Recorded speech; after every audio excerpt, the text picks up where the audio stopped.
Good afternoon, everyone. Thank you for joining today's webinar. We appreciate CBIA for allowing us to present to everyone joining in this afternoon. My name is Scott Spatz. I'm the president of Cooperative Systems. And today we're going to be talking about ransomware and how to protect your business, protect yourselves, protect your staff. And this is an exclusive webinar that we're doing specifically for CBIA members. We're hoping to provide some valuable content for everyone on the webinar today. And we're going to talk a little bit about some state of the industry with ransomware. We're going to talk about some strategies in which you can bring back to your business to have a better operation from an IT perspective and security and ransomware protections. So again, I hope you get some valuable content out of today's webinar. Quickly, we'll go through agenda here. We're going to talk a little bit about what ransomware is in general.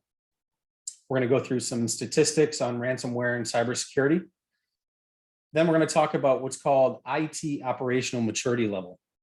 And my colleague Sean is going to go through the overview of what that is, why it's important, and how we use it in regards to managing and securing networks and systems that we support on behalf of our clients. Next, we'll talk about how cybersecurity and ransomware protection leads to that higher operational maturity level. And then finally, we'll wrap up with the key content for today, which is the top 10 critical strategies for protecting your business. So a little bit about who we are and why we think you should listen to us. My name is Scott Spatz. As I mentioned, I'm the president of Cooperative Systems. I'm joined by my colleague, Sean Terry, account executive here at Cooperative Systems. And we are an outsourced managed IT services company. We're based in Connecticut, Massachusetts. We've been around since 1993, so been around and been in business for quite a few years. And our goal is generally just to help businesses achieve their goals by using some of the best technology out there and managing and securing that on their behalf. We specialize in working with businesses in the New England area, including industries such as automotive retailers, manufacturers, insurance offices, healthcare practices, and finance firms. So those are some of the industries in which we operate. All right, let's get into the content. So what is ransomware? Basically, ransomware is a type of malware that's designed to encrypt files on your network and your systems, which renders them unusable until you either recover from it or pay the ransom, which unfortunately that happens quite often. And what is ransomware and who's kind of behind it? Really, the bad guys here are called bad actors. When they strike, they demand ransom in exchange for a decryption key and to regain access to your files and your data. And generally, if the ransom isn't paid, they'll threaten to take your data and do malicious things with it, either sell it on the dark web, expose it, and give you bad publicity for exposing data that you have that may be customer and personally identifiable information that you may be maintaining on behalf of your customers. So it's not a good situation when and if this were to happen to your organization. Talk a little bit about some statistics here. Cybersecurity and ransomware attacks rose by 62% between 2019 and 2020. And they've gone even higher as of going into 2021 here now. Now that we're 9 months into 2021, the number's even higher. And the COVID pandemic certainly has not treated this statistic well. It's gotten worse and worse. 6 trillion, the global cybersecurity costs are expected to reach that dollar amount in 2021. Next is ransomware incidents rose 158% according to SonicWall's 2021 cybersecurity report. And social engineering attacks account for 70 to 90% of cybersecurity attacks. So some staggering numbers here, and just in terms of state of the industry and what's going on, and just how worse this situation gets day by day by day. Some additional statistics here, 24.9% are the percentage of professional services firms hit with cybersecurity issues. 54% of attacks from phishing attacks. We're going to talk a good amount about phishing and how that's kind of the #1 risk to organizations and how you can mitigate and secure phishing attacks, which are the introduction of malware and ransomware into an environment.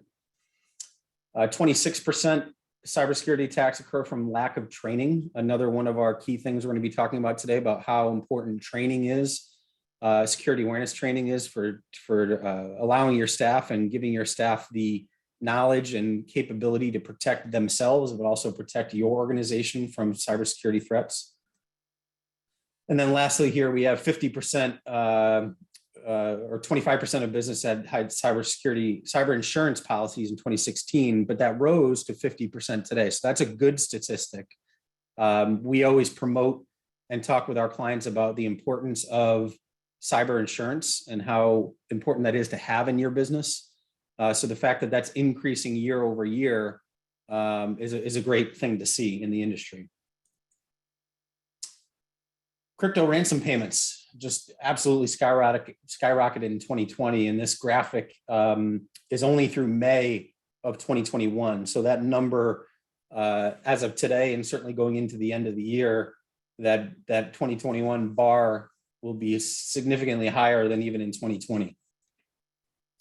And Bitcoin cryptocurrency is namely the type of currency that the bad actors and the individuals that are committing these crimes accept payments in. They don't accept payments in typically any other way other than cryptocurrency.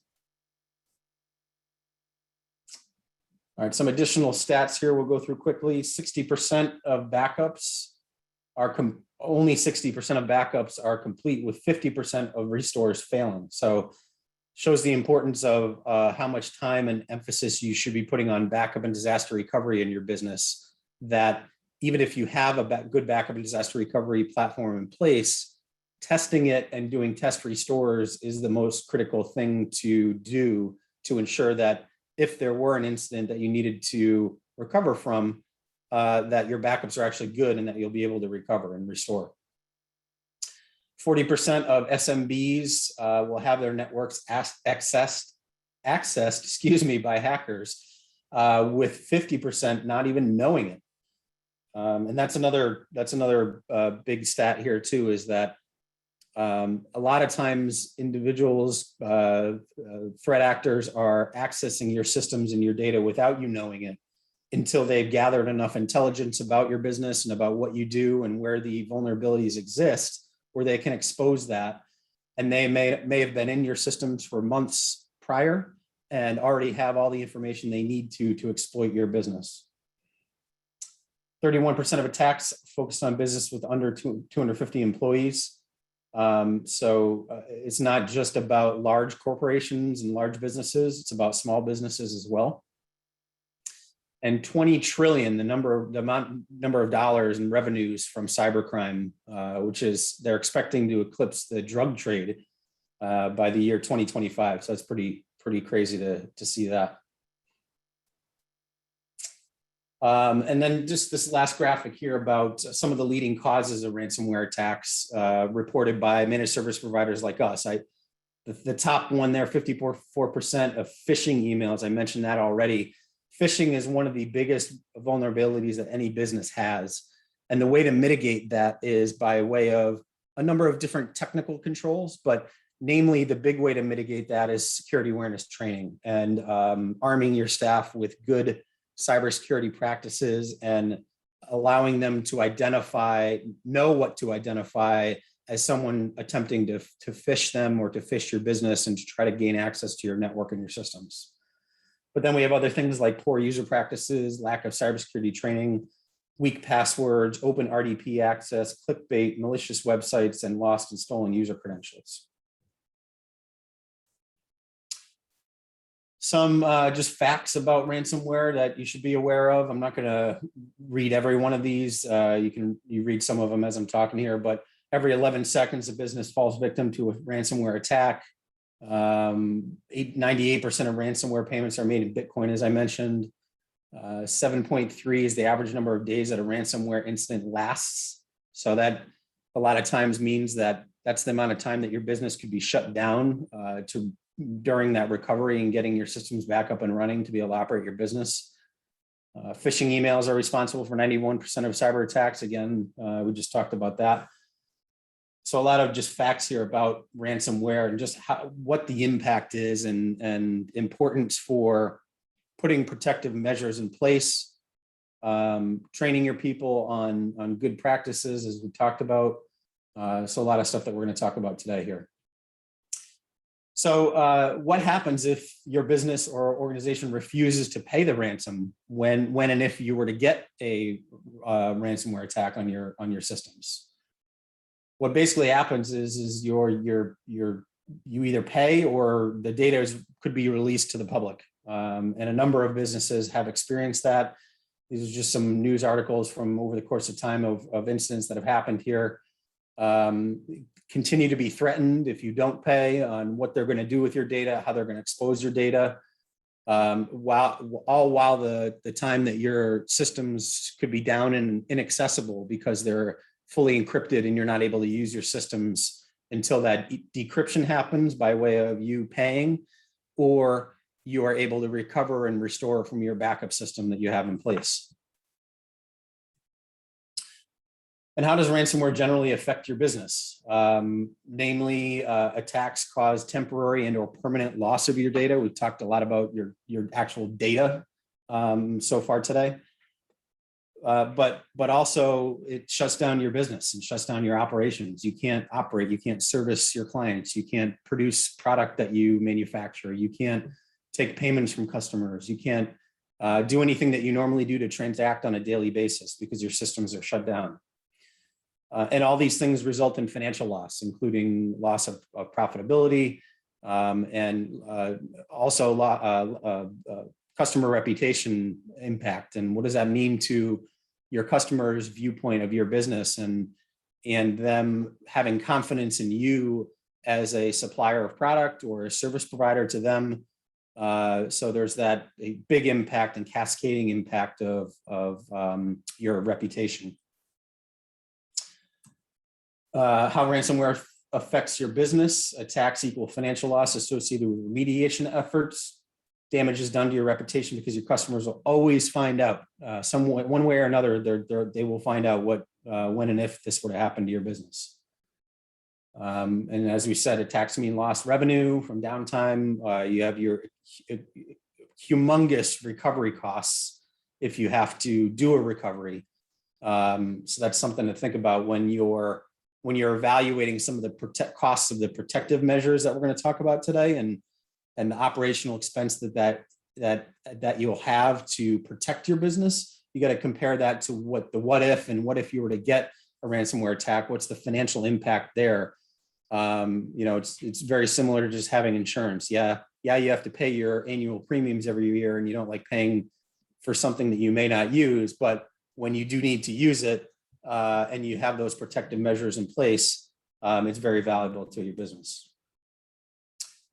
Attacks also impact employee confidence in your IT strategy. So not just your customers' perception of your business, it's your employees' perception of your business and how you're protecting their livelihoods. All right, I'm going to turn it over to my colleague, Sean. We're going to talk a little bit about how cybersecurity and ransomware protection leads to a higher operational maturity level. Thanks, Scott. So as Scott mentioned, my name is Sean Terry. I am the account executive here with Cooperative Systems. So in this section, we're going to cover something known as operational maturity level, what it is, where it came from, why we're such big proponents of it here, and then most importantly, how cybersecurity and ransomware protections can really increase that score, and why that's a desirable thing. So here at Cooperative Systems, so what is operational maturity level? So here at Cooperative Systems, we take a very strategic approach to our clients' use of technology. So we use a framework and a methodology called IT operational maturity level. And what this framework allows our team to work with our clients to perform a baseline evaluation of how they use technology within their business, determine which areas may be at risk, so that when we can then come up with an appropriate plan to address those areas. We then use this framework as a continual initiative really to improve our clients' IT operational maturity level, or OML score, throughout our working relationship. So a little bit about what OML is. So as we've both mentioned, it's a methodology or a framework that was developed by an organization called Service Leadership. It's an advisory firm that provides guidance and strategic advisement services to managed IT services companies like us. We've been a member of theirs for a few years, 6, 7, 8 years. And the OML methodology evaluates all areas of our company, from how we deliver service, tool sets we use, financial metrics and benchmarks, and ways to provide the best possible suite of services to our clients, all while being a profitable and scalable business ourselves. So most of the evaluation criteria and benchmarks that are used have the goal of getting you to be best in class, which allows your business to provide an excellent level of service to your clients, employ high quality and happy team members, and ultimately turn healthy gross margins and bottom line profitability, which is what we're all after. So we all know that technology is not always working to a company's advantage. I mean, it can be a stopgap or a downright liability at times when it's not properly designed or managed. So continual focus and improvement of your operational maturity level is a proven process that transforms businesses both operationally and financially. So this benchmarking tool is used to offer insights and analysis of a company's operational maturity and then determine the areas for improvement. From there, those companies can follow through on changes to ensure that they're maximizing their potential, sustainable growth, financial strength, and overall value. We can personally attest to the results, as it has significantly changed how we do business here at Cooperative Systems, the value in which we deliver to our clients, and having an outstanding group of individuals that make up the team is really first and foremost. And as I mentioned just a few minutes ago, we do focus on the IT portion of the operational maturity level framework. And from the very beginning, when we perform that initial assessment of a prospective client, and then continually throughout the working relationship. So we find out where they've been, where they are today, where they're going, so we can make the proper recommendations for the use of technology within that business. And really, this has transformed our service delivery model and allows us to provide the best-in-class service to our clients while providing strategic value to their organizations as well. So if we can go to the next slide here. Thank you. There we go. So what is OML and why is OML important for all businesses? So every business has what are called critical goals. And with respect to the operational maturity level framework, we're referring specifically to the things that we can and will achieve and improve through that OML framework. So the first one here, things like the availability of tools and resources for your staff. So we always want to make sure that our staff is equipped with, the most appropriate and necessary tools to accomplish the task at hand, whatever that may be. We go to the next bullet here, faster implementation of new concepts or products. So really using technology to introduce those new products and concepts. Faster delivery of products to customers. So looking at your supply or your production methodologies and how quickly can you get your products or services out to your customers. If you look at this one a bit closer, especially since the onset of the pandemic, for whatever reason, the general expectations surrounding timely and expedited service delivery have increased significantly, and that trend is only going to continue. More intimate and detailed interactions with customers, fuller utilization of capital and human resources. So as we know, the single most expensive component to our businesses are the people. So this really highlights the importance of keeping them running efficiently by giving them the proper tools they need in order to be efficient and, of course, provide great level of service to your clients. Let's see, the next one here, streamlining of operations to focus on essential business needs, elimination of unnecessary, redundant, or wasteful activities. Again, continuing with that overall theme of efficiency. Analyzing data for marketing decisions. So it's really all of these things put together that we look at as critical goals for OML in general. But again, today we're focused on the IT component. So why is OML important for all businesses? We're going to run through some specific IT concerns here that are addressed and ultimately eliminated through the proper and consistent utilization and application of the OML framework. And that consistent piece is one of the most important elements of this framework. Business interruption of your staff's productivity. So if you have business interruptions of any kind, regardless of whether you make a product or deliver a service, if you have IT related interruptions, it costs you time and money. It costs you reputation, and then you have to recover once your interruption has been resolved to get back up and running. So the next one, cybersecurity threats. I mean, you can name the variant. We've discussed a decent bit in the way of cybersecurity already, and we'll continue afterwards after the OML piece. So we all have a decent idea of what the different threats are out there, whether it's phishing, ransomware. It really doesn't matter what that threat or variant is. It's highly important that we have the proper protections in place to ensure that we're keeping our organizations and staff safe. The next one here, enabling greater selling and production with existing IT resources. So a few examples here could be quoting accuracy, order cycle times, even product quality. So one of the tools when giving staff reviews, making sure their interoperability is efficient, not wasting time entering data amongst multiple different platforms just to deliver something to a client. Getting more value out of transactional data to make predictions. For example, per client transactions or production efficiency and improvements for responsiveness.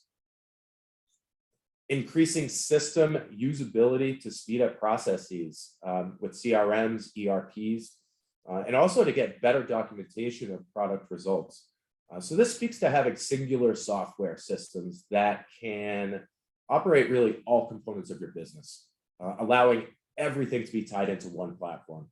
Again, utilizing the data that you're working with and putting in and taking out across different components of your business, and being able to analyze that data and having that one platform in place to have everyone work in and work within. And then also from a training perspective, having everyone use a consistent platform from a training perspective allows everyone to be operating as consistently as possible. Increasing supply chain visibility and collaboration to improve performance and drive down costs. And we should have a few more on the next slide here. Yep.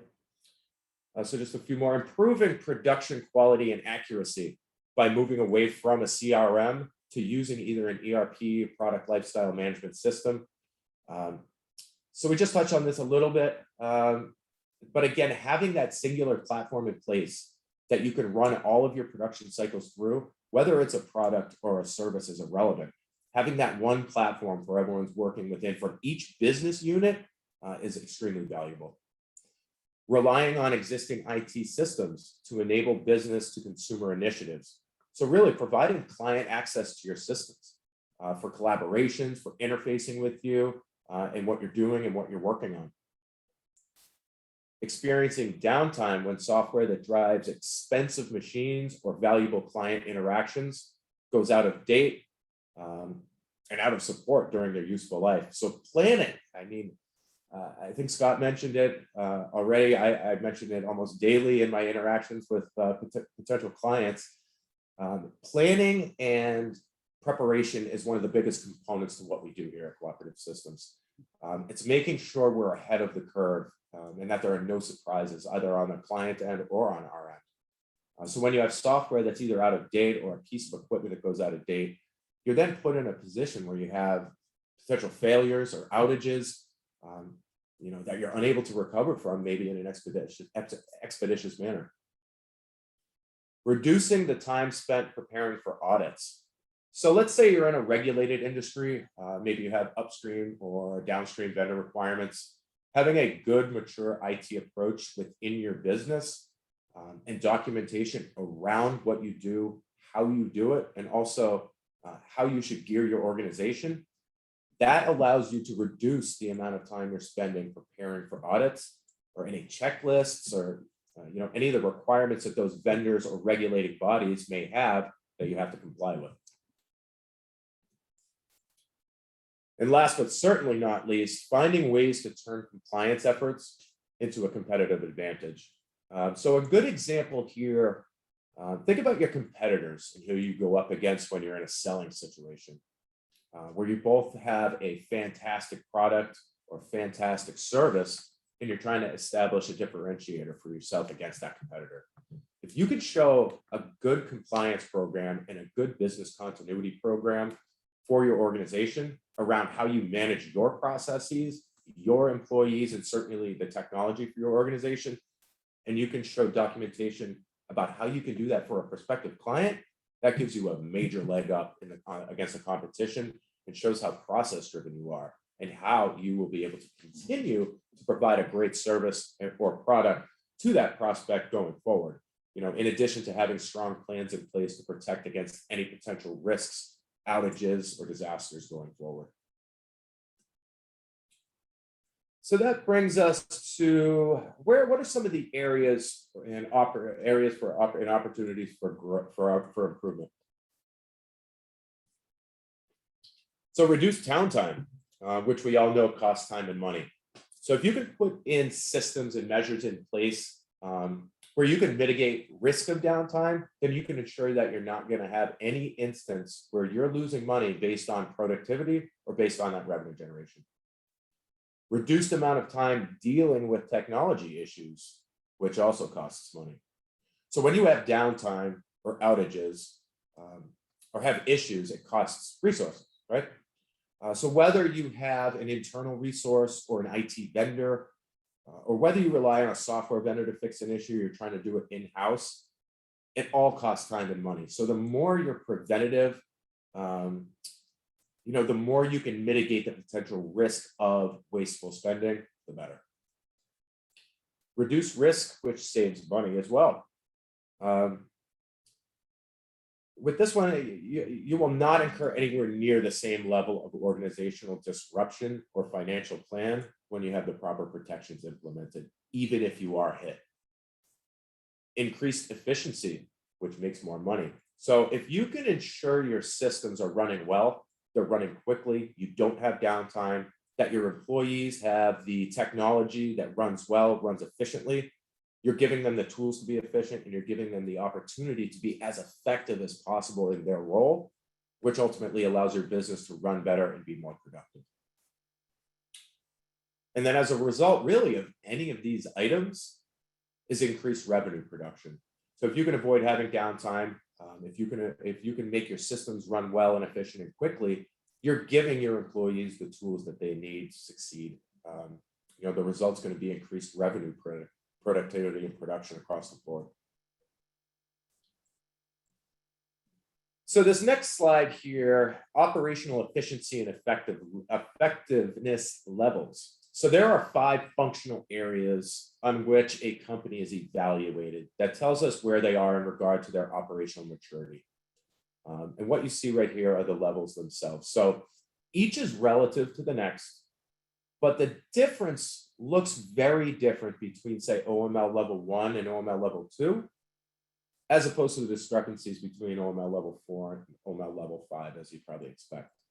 So let's take a second here and just run through each one at a high level. At OML level 1, so beginners have low financial performance. Their quality is just inconsistent. They don't know what they don't know. These companies aren't even tapping into the potential of their business. They're super focused on the day-to-day. They aren't thinking growth or innovation. And even big companies and established companies can be in OML level 1. It doesn't tell us how long you've been around, how long you've been in business. It tells us where they are with the business management style and approach. It doesn't mean that this company won't exist going forward either. They're just not going to have, they're not going to find a way to serve their clients or themselves in a sustainable and a consistent way that, will yield fruits of growth and strength. You then get into OML level 2. So OML level 2 companies are still operating at low performance levels and aren't consistent with respect to operational quality, but they are starting to get the basics. They're probably not acutely hurting financially as far as profit and loss is concerned, But that said, they don't have a lot of planning happening or controls in place, and they're not aligning their incentives or compensation well with their direction or lack thereof, which is mostly the case with OML level 2.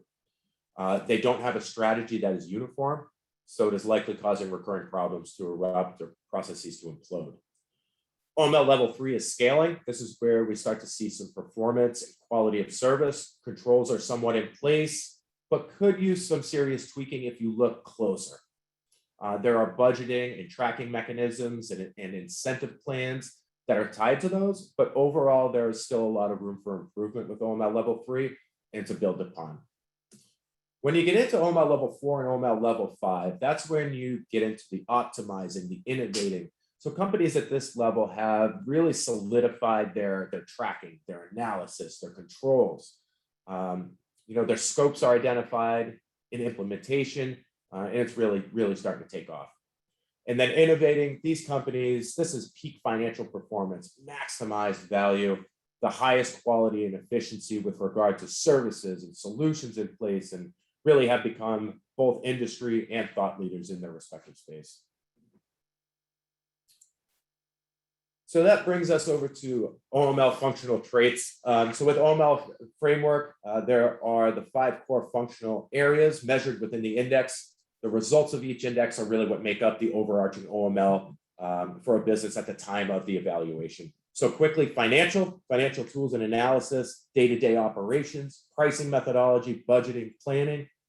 And then you have service, delivery practices, customer and internal satisfaction, engineering accountability, tracking service requests. You get into strategy, which really focuses on value creation goals and objectives, and also the methods we use to achieve them. And then compensation and sales. Compensation focused on driving behaviors for achievement. I think behaviors is the key word. Whether it's through a combination of incentive compensation, traditional compensation, and applying to all employees, not just the sales group. Also, attracting and retaining the right people for your company cannot be overstated. Sales, targeted focus, appropriate methods and activities to achieve said targets, targeting the right prospects, using the most efficient processes and individuals to maximize that outreach and ultimately opportunities and close deals. And then that brings us over to the OML IT focus categories. So these are the main categories that the OML question set pull from. So one being operational scalability of your IT assets, the second being governance and controls of those IT assets, and then third, strategic alignment and business value. So again, having a good strategy and plan in place around where you're going, what you want to be accomplishing, how does technology play into that, and what are the different investments you're going to need to make from a technology perspective to achieve that goal and those expectations that you have. So those are really the three main categories that the IT portion of the OML level works on. And then finally here, just to wrap up this section, now that we have a good idea what OML is and why to employ it.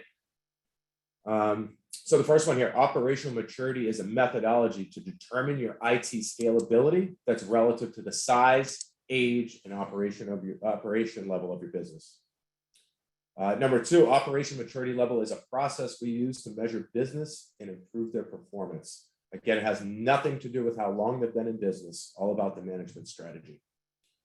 There are 5 levels of operation maturity level that score your business to show whether you're ready to grow and scale, leveraging today's best IT strategies and tactics. Number 4, operation maturity level impacts financial performance because the data tells us that companies with higher operational maturity consistently deliver better EBITDA. And then finally, your OML determines how safe, secure, and profitable your business will be through your IT process. And that is the direct connection to the overall message today with ransomware and how OML fits in. If anyone has any questions on any of this, I'd love to connect with you afterwards. And with that, I'll turn it back to Scott. All right. Thanks, Sean. So that was a great just summary of just our approach to how we evaluate organizations in general. We wanted to go through that so you guys can understand our approach to cybersecurity protections and mitigating risk within your businesses. and how that ties into this overall framework in which we use to evaluate and then protect and mitigate risk going forward. All right, top 10 critical strategies for protecting your business. All right, first one is secure cloud. Any business that's doing running any of their workloads or any of their IT in the cloud, you must do it with a provider that utilizes secure cloud infrastructure. Private data center is preferred. There's a lot of different cloud providers out there, and evaluating them and understanding their redundancies, their policies and procedures, and how they're going to protect your data, how they're going to recover if there was something that happened in the event of a failure within their environment or within a security breach within their environment. So vetting any cloud services for security is important. Second, VPN, virtual private network, is a key item here, especially for remote workers. So with the pandemic and everybody shifting to remote work, there was a lot of vulnerabilities that existed because people just needed to do what they needed to do to allow their staff to get into their systems remotely. And a lot of those times they were done insecurely and with risks and vulnerabilities existing on how they were connecting remotely to the system. So securing one with virtual private network is the beginning piece for any remote workforce. Number 3, having firewalls with services called intrusion detection and intrusion prevention services to monitor traffic that's traversing your network. So having a firewall is great, but also allowing your systems and your people to get data from those firewalls and what's going on, and your IT team to evaluate whether there's any malicious looking traffic coming and going from your firewall. Number 4, email security. Protecting your company email through security solutions are important because of all the information that's sent over email. So having your email scanned inbound and outbound by a cloud email security platform is important. Also securing that and allowing your staff to be able to send encrypted messages to your customers and vendors that you may work with that you're sending and receiving sensitive data, so having email encryption in place, and then also email archiving. So having an archive of all your email communications for you to go back to when and if there was a need to view information that was previously sent via email. And then next is the OML portion, the business maturity. So consider whether your business is mature enough to handle cybersecurity and ransomware challenges. So that's why we wanted to talk about what OML was, why it's important, and why the framework is important to take into consideration when addressing things like cybersecurity protections and mitigating risk for your business. Is that how mature are you, and where do your risks lie, and where are the things that you need to shore up going forward? All right, next, number 6 here is MFA and passwords. So you must execute things like a strong password protection policy along with multi-factor authentication. You probably all have maybe heard about multi-factor authentication. Maybe some of you are using it. Maybe some of you are using it for a couple things within your business environment. You may be using it for personally on your banking and other financial systems that you access. Our approach is that we recommend multi-factor authentication for everything and anything that you access on your systems. So certainly from any remote nature, whether it's a cloud-based system, whether it's a remote desktop or Citrix environment, whether it's your email system, anything that you can protect with multi-factor authentication, you should be doing so. And then passwords, having a strong password policy in place, password rotation policy where your passwords expire after 60 or 90 days, making sure you're requiring complex passwords. Those are all good practices from a cybersecurity protection perspective. Number 7, monitoring. Your business must protect and monitor your network with a cohesive monitoring solution along with next-gen security products. So it's one thing to have protective measures in place. It's another thing to be able to get data from them and be able to ensure that they're actually doing what they're supposed to be doing, and that they're active, and that they haven't gotten disabled for some reason, or that you're seeing alerts coming from them if they do detect something, and that you're able to act accordingly. So having a good monitoring system in place for your systems and all the protective measures that you have in place on your systems is important. Number 8, you must back up. We talked a little bit about backing up and recovery and what that means if you do have, say, a ransomware attack. It's very important to have a documented backup and disaster recovery platform in place, and have a policy in place around that, and ensure that your staff is aware of that policy as well, and that you're circulating your disaster recovery policy with all your staff, so that if something were to happen in your environment and your system failed, you did get a cybersecurity breach of some sort, your staff need to know what to do and how to react. So having that documented, knowing what the company can afford to experience for downtime, and building your backup and disaster recovery plan around that, but then also communicating that to your key people so that they are aware of what to do when and if that were to happen. Number 9, protecting your mobile devices. So everybody uses a mobile device these days, and just about everybody accesses your company information from their mobile device.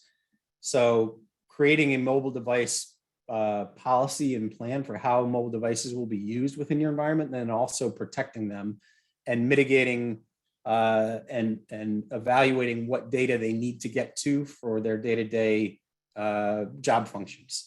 And there's plenty of solutions out there that can secure, protect, and monitor your mobile devices as well, just as if it were another device on your network, like a PC or a laptop.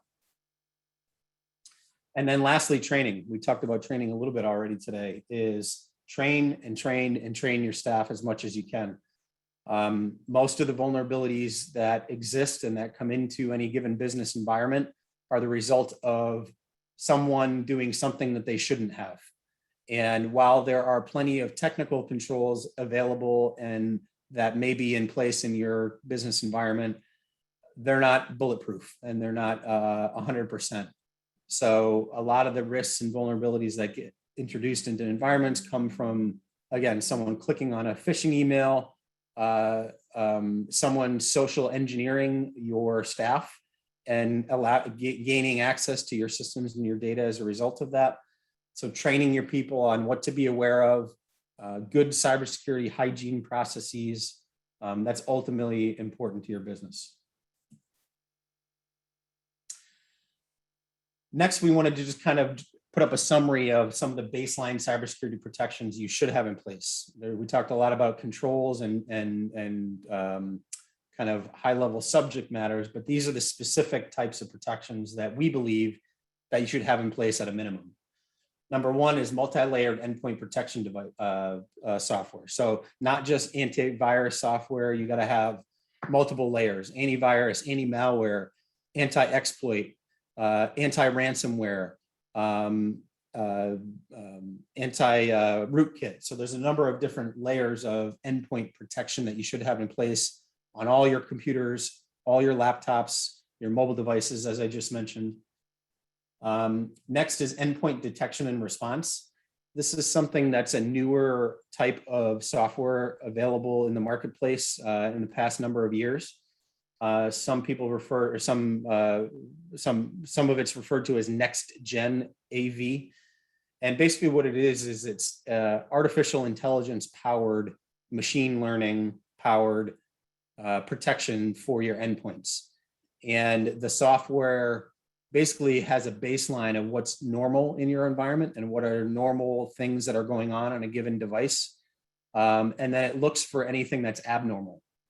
And the thing with risks and cybersecurity threats these days is that there are new threats coming out every day, and traditional antivirus and anti-malware protections are always behind the 8 ball because they're only as good as what's known in the marketplace for threats. So these EDR and next gen AV products are able to look for, again, what abnormalities may exist on a given device and be able to alert and allow you to respond accordingly as a result of that. Next is a good solid email security solution. We talked a little bit about that already. Next is patch management. Always need to patch your devices and make sure they're updated with the most security updates, Windows patches, other softwares like your Adobe products and third-party products like that, having a good patch system in place to make sure they're always updated with the most current security updates and patches. DNS and web content filtering, protecting your users when they're browsing the internet and typing in URLs onto their browser, clicking on links within emails and within other websites. Multi-factor authentication we talked about. Our preference for any environment is to have MFA on every device and every system that you access. Solid backup and disaster recovery platform and protection. Intrusion detection and prevention on your firewalls. Security awareness training we talked about. Risk reporting, so having a good platform in place to be able to report on any of those risks and what was the remediation efforts done, and then how can you therefore maybe prevent that from happening again in the future. Security information and event management solutions, also called SIM solutions. These are continuous monitoring that of your core and key devices like your firewalls and your servers, that those alerts will then go to a security operations center to identify any potential vulnerabilities and threats within your environment based on network activity, connections from certain IP addresses out on the internet, where traffic is coming from and being sent to. These SIM solutions can identify that and alert you based on what's going on. Mobile device security. We talked about protecting all your mobile devices that are accessing your systems. Vulnerability scanning, doing that regularly. Encryption for mobile devices. Dark web monitoring. And having a good password manager in place for allowing your staff to use complex passwords, but not expecting them to remember complex passwords, because you can give them a tool like a secure password vault password manager that can store those passwords for them, and then allows you to use those, again, good complex passwords and good password policy routines in place. So bottom line, just to wrap up here, is just ask yourself, and after what we talked about today, is does my business have a documented ransomware and cybersecurity prevention plan in place? And are we ready and mature enough to tackle these growth challenges? And what we'd like to do as a result of your attendance today in today's event, we'd like to offer an exclusive member to her CBIA members, because we feel protecting your business starts with a good professional evaluation. So we'd like to offer you all a free one-time assessment that results in a report with actionable items to help you become safe, secure, and profitable. So if you'd like, go to our website, www.coopsys.com/CBIA. We have a specific landing page for CBIA members, and you can sign up for this cybersecurity evaluation of your business. And we will be in touch to walk you through the process and to go through the results and to make recommendations for you. Again, no obligations. Just felt like it was a great valuable tool for everybody taking the time to sit with us today on this webinar. Thank you for attending. We'd like to open it up to any questions. If you'd like to use the Q&A panel within the Zoom webinar and the Zoom panel here. So Sean and I will stick around for a few minutes here. And again, if you have any questions about any of the content today, certainly feel free to post them. I'm going to put our contact information on the screen here too, so that if there's any questions that come up after the fact, feel free to reach out to either one of us, and we're happy to chat with you on any of those questions you may have. Again, thanks for joining today. We look forward to next time we can provide some valuable content to you.